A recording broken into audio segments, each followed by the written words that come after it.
I'm Calvin Chapman with the HGP Sportscast. Good evening. We begin tonight with football news. Action in the Digicel Schools Football Tournament East Coast Demerara Zone continued yesterday at the Better for Walking ground with a double-header. The first match of two saw Buxton Youth Developers trashing Hope Secondary 5-0 in the 60-minute contest. The second match was a cliffhanger between IBE and Annandale Secondary School. Annandale won that contest 3-1 in penalties after a 6-goal tie during normal time. IBE, although they conceded first in the third minute of play after Trevor Fifey netted, would have been disappointed with the result after they rallied to enjoy a 3-1 lead at the first break of play.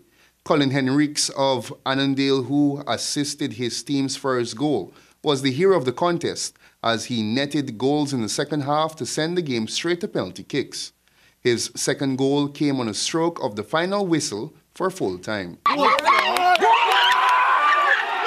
Eventually, Annandale kept their composure to triumph 3-1 in the penalty kicks to book their semi-final spot in the East Coast Zone. Still on football, the CONCACAF Women's Under-17 World Cup qualifiers, in which Guyana will host Group D, is less than a month away, beginning on August 9th and concluding on the 13th. Although women's football is not very popular in Guyana, a camp of 30 players is ongoing at the Lenora Track and Field Stadium. Assistant coach of the Lady Jags Under-17 team, Tricia Monroe, explained to HGP Sport that qualification for the World Cup is not the squad's main aim, but rather development of women's football in Guyana. Most of these girls haven't been playing football, and some of them new to the game, so the knowledge and understanding of the game is not up to scratch. So we're here to help improve and develop on that, and so that we could go forward. We want to develop our games, improve on the standard of play, and it's not all about winning, it's about development. Most of these girls, as I said, is new to the game, so we're here to develop the sport and having the sports grow so we could go forward. Being a former national player for the past 22 years, the current Fruiter Concourse coach related her joy working with the current crop of players, sharing her experience and helping in the development process, which is easier from the experience gained as a player. Yes, I should say yes, it's easier because I've been there, done that, know exactly what it entails to play football and giving back my knowledge. I would say yes, it's great, and I'm happy when I'm on the field and in my element. Guyana will host Group D of the initial stage of the qualifiers, which will also include Cuba and Barbados. Still with football, Northern Rangers and Santos FC tasted victory on the opening night of the Petra-organized Corona Beer-sponsored football tournament at the GFC ground board on Sunday. The Rangers were in fine form as they disposed of East Veld 2-0 with an own goal in the 22nd and Sunil Logan's 64th minute strike as they opened the tournament on a high. Game 2, on the other hand, proved a goal-less stalemate as Flamingo tackled the Rhythm squad.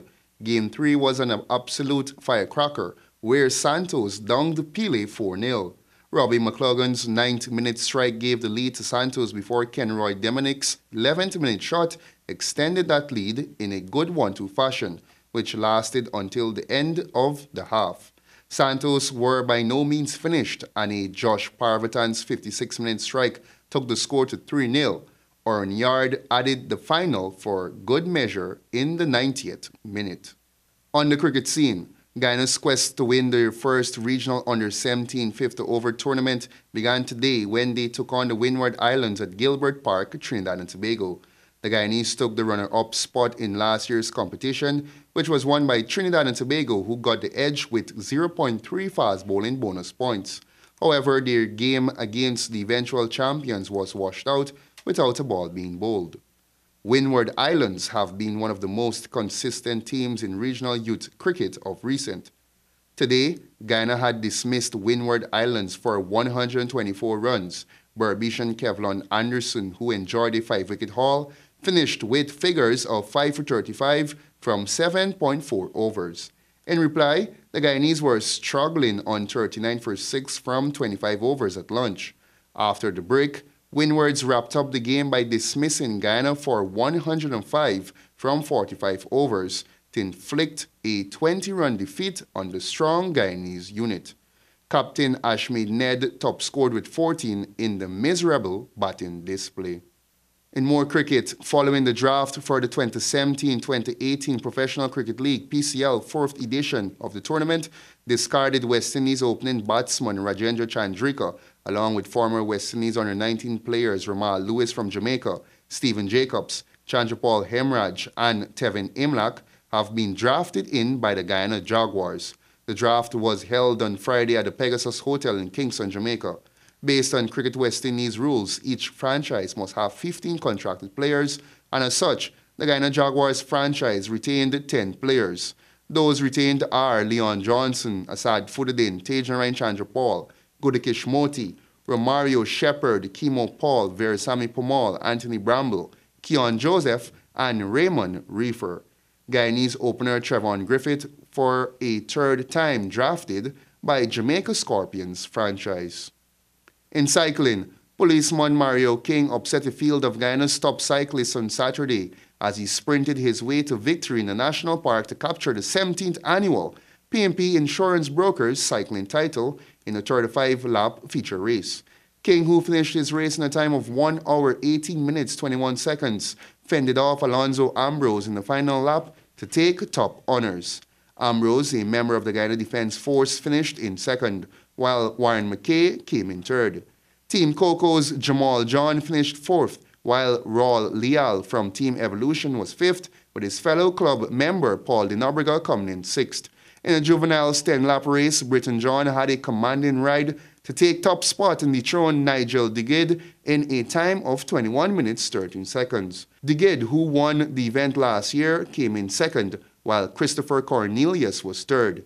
In the 5-lap mountain bike event, Ryan Canterbury was first, while Akram Singh came in a close second. The veterans under 45 years 5-lap event was an entertaining race as defending champion Jaikaran Sukai retained his title, ahead of second-placed Ian Jackson and third-place Steve Ramsuckett in a time of 11 minutes 24 seconds. And that's all we have for you on the HGP Sportscast. It's now back to you, Javon.